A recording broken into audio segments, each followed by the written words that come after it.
Aujourd'hui, j'ai 17 ans. 17 ans. Oui.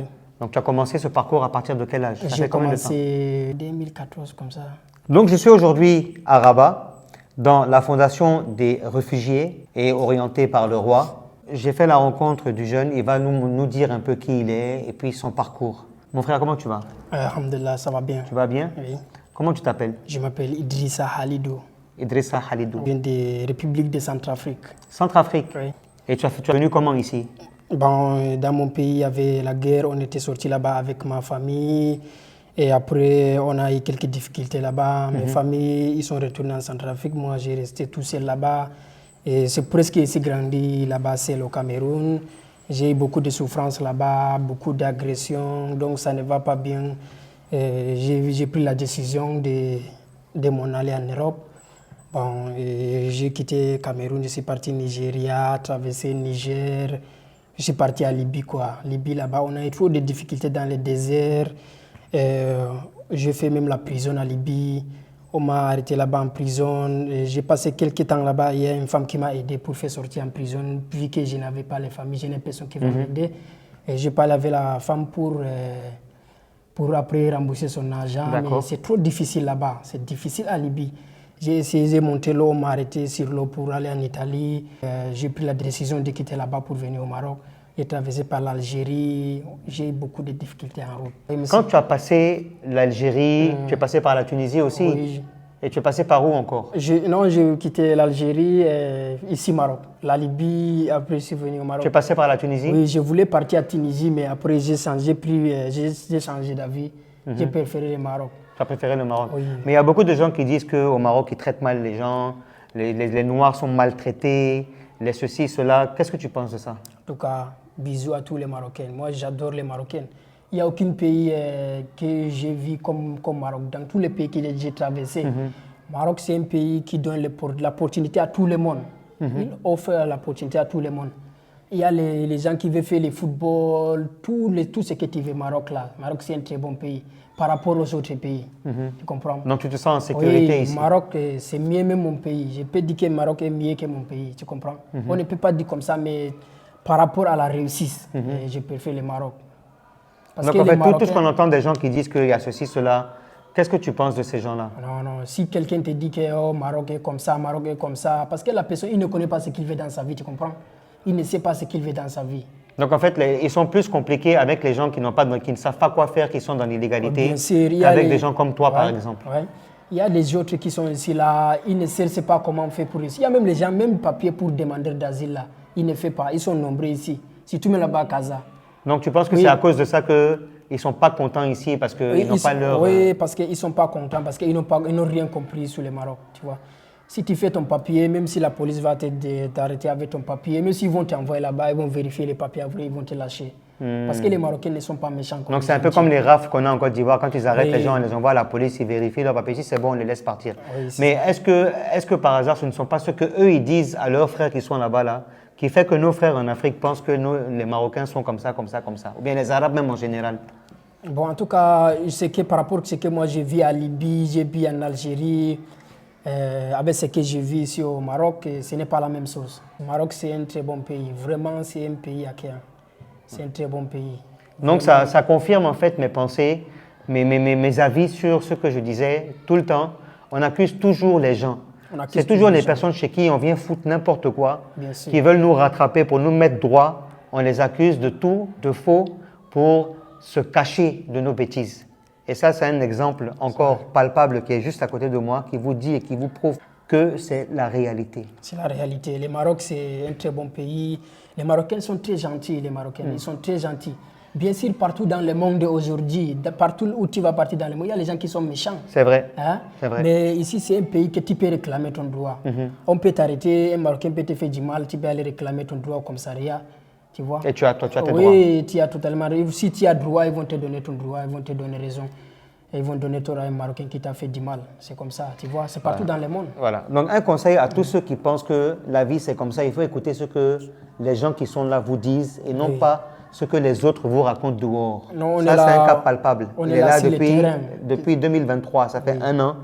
Et jusqu'à aujourd'hui, voilà ce qui témoigne. Donc, s'il vous plaît, arrêtez de croire les conneries que les gens vous racontent. Ils ne disent jamais ce qu'eux ils font. On sait qu'ici, la majorité des gens même qui font du n'importe quoi, il y a les Ivoiriens, il y a les Camerounais, il y a les Guinéens. C'est eux qui foutent les problèmes ici parce qu'ils ne sont pas en règle. Les gars, s'il vous plaît, allez faire vos papiers.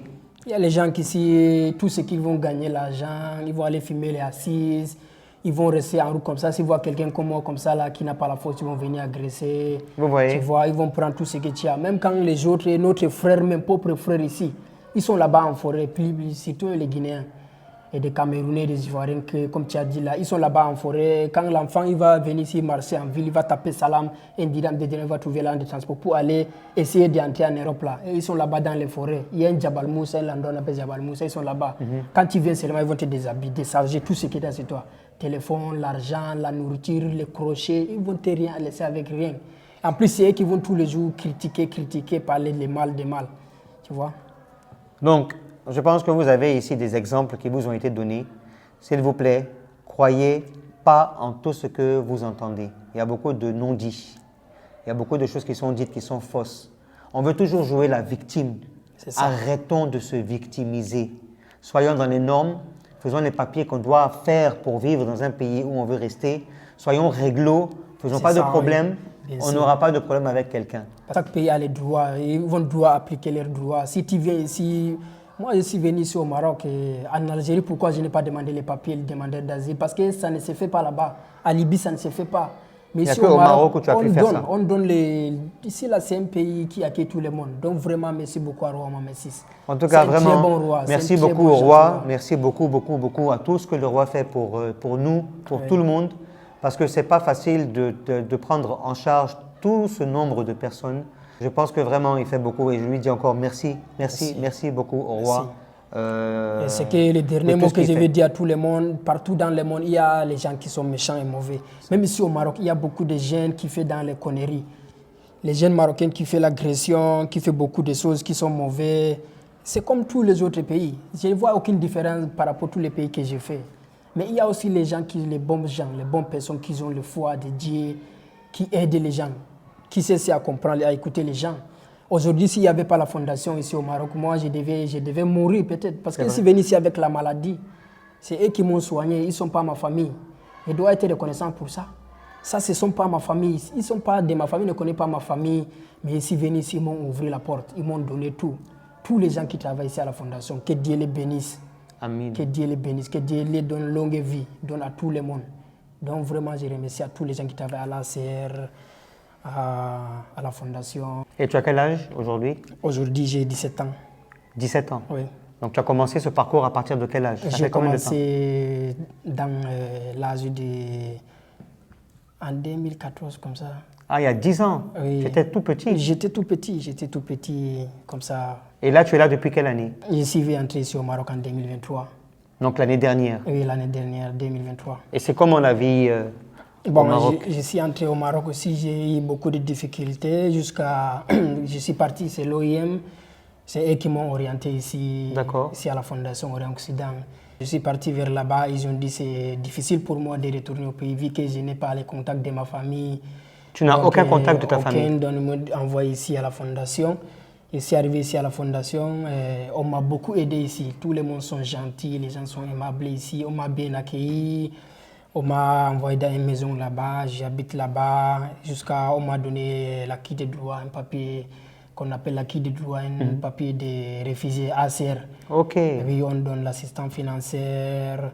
Donc tu es financé, oui, ils t'aident chaque mois, chaque mois, oui, si on est malade, on va nous donner des médicaments. Vous vous faites soigner gratuitement? Oui, soigner, donc c'est ça, c'est comme ça. D'accord. Et est-ce que vous partez à l'école ou bien vous suivez des formations quelconques? Oui, ici à la Fondation, il y a les cours français, il y a les cours d'arabe, l'anglais. Donc, beaucoup de cours, si tu veux, tu vas participer. Tu viens juste seulement, tu parles à l'accueil, tu vas dire que je suis là pour faire les cours. Ils vont te donner un papier et une petite carte de la Fondation. Tu vas aller t'inscrire dans les cours là où tu veux. Très bien. Il y a les cours ici 3 fois par semaine, 4 fois par semaine. Donc, c'est comme ça ici à la Fondation. D'accord. Et après 12 heures comme ça, 13 heures, il y a la cuisine ici à côté. Les femmes donc vous mangez ici directement? Ils cuisinent bien là-bas. Ils font la cuisine là-bas pour distribuer à tous les mineurs. C'est comme ça. Donc en fait, cette organisation, si je comprends bien, c'est pour les mineurs seulement. Ou bien il y a aussi des adultes qui sont là. Il y a des adultes qui sont nombreux, plus que les mineurs même. Wow. Oui, c'est tout le monde ici. Tous les monde sont les bienvenus ici. La personne qui a envie de l'aider, si tu viens ici, ils vont t'aider, c'est comme ça. D'accord. Donc en fait, en gros, c'est une organisation qui aide tous les réfugiés qui viennent des différents pays d'à côté, qui veulent peut-être rester au Maroc, faire des études ou apprendre une formation quelconque pour essayer de travailler plus tard. On les aide financièrement, ils ont un montant peut-être, c'est ça, ils ont un montant chaque mois qu'on vous donne pour vos dépenses personnelles. C'est ça, c'est ça. Donc voilà un endroit où... Donc on demande à tous nos frères qui sont clandestins et qui veulent aussi continuer à aller en Europe, qu'ils peuvent venir s'installer ici, ils peuvent avoir une formation, ils peuvent être nourris, ils peuvent être logés, soignés, comme tout le monde. Tu penses que ça vaut la peine de partir ? Non, mais quand même, si tu es mineur, quand tu vas arriver à l'âge de majeur, là, tu as grandi. Si tu es arrivé à l'âge de majeur comme ça, tu vas te débrouiller. Oui, mais pourquoi tu ne profites pas de cette occasion que tu as ici, de pouvoir faire quelque chose, un métier, apprendre un métier quelconque qui va t'aider à travailler ici? Bien sûr. Il y en a plein qui sont installés ici, qui travaillent, qui sont contents, qui sont heureux. Les gens, ils n'ont pas les mêmes pensées, monsieur. Les gens, ils n'ont pas les mêmes rêves, les mêmes pensées. C'est ça le problème des gens. Aujourd'hui, moi, j'ai rencontré beaucoup d'amis qui est partis en forêt, partout à Tétouan, à Findek, là-bas en forêt. On a eu beaucoup de difficultés pour traverser en Europe. C'est comme tu as dit là, il y a trop de risques là-bas. Ce n'est pas facile du tout. Quand on vous prend là-bas, on va vous refouler dans les villages là-bas. Quand tu arrives là-bas, village, des fois, on retire les chaussures, les habits. Avant de revenir ici, là, tu vas aller faire les mendiants, tu vas aller demander un dirham, 2 dirhams avec les Marocains. Tu vas trouver les transports pour revenir encore en plus ici. Donc, avec tout ça là, tu ne penses pas que c'est mieux de rester ici, te former dans un métier, avoir tes papiers correctement et peut-être faire une demande de visa pour aller voir comment c'est la vie là-bas? Parce que tous ceux qui sont là-bas disent qu'ils veulent revenir. Oui, bien sûr, pour moi, je parle. Si c'est pour moi, quand même, c'est mieux. Je parle exemple pour les autres, tu vois. Non, moi, je parle de toi. Les autres, c'est les autres. Toi, aujourd'hui, tu comptes faire ça encore ou bien tu comptes rester? Non, je compte rester ici, continuer mes études. Je prie Dieu, peut-être un jour Dieu va me donner la chance pour aller dans un autre pays. C'est comme ça, c'est ça qui est mon objectif. Voilà, donc moi, aujourd'hui, je remercie vraiment Idriss. Et je suis fier qu'il ait le mental fort parce que c'est pas facile de quitter toute sa famille pendant des années pour venir dans un pays inconnu où aujourd'hui, Dieu merci, il est accueilli, il est logé. Il y a ses difficultés, c'est la réalité des choses, mais il est mieux que ceux qui sont encore en train de dormir dans les différents quartiers, dans les rues où c'est pas propre. Ils n'arrivent même pas à se laver pendant des jours et des jours. Ils n'ont pas les moyens de manger. Ici, il a tout ça et il pense rester travailler pour, bien évidemment, un jour, arriver à pouvoir faire une demande de visa. Aller voir de ses yeux que l'Europe, ce n'est pas ce qu'on leur vend aujourd'hui. L'Europe n'est pas un rêve. Donc, tout ce que je conseille à ces jeunes, c'est de faire comme Idriss, d'avoir la force, le mental fort. Ils ont décidé de quitter pour venir travailler dans un autre pays. Ils sont dans un autre pays aujourd'hui, qu'ils profitent de ça. Idriss, je te remercie beaucoup pour le courage que tu as. Oui, je vous remercie aussi beaucoup. Bon courage à vous merci. avec toutes les vidéos que vous faites. Oui. Merci. Et ne baisse pas les bras. Oui, merci beaucoup à la Fondation, à tous les gens qui travaillent à la Fondation, de tout cœur, tous les gens qui travaillent à l'ACR, à toutes les organisations. Bon courage à tous les gens là. Il faut qu'ils continuent à aider les gens qui ont besoin de l'aide. Merci beaucoup, vraiment. Merci de tout cœur. Voilà, donc gentil. On avait Idriss aujourd'hui avec nous. On aura bien évidemment d'autres personnes encore à vous faire découvrir avec d'autres expériences. Et puis on vous dit à bisous. Bisous à tout le monde.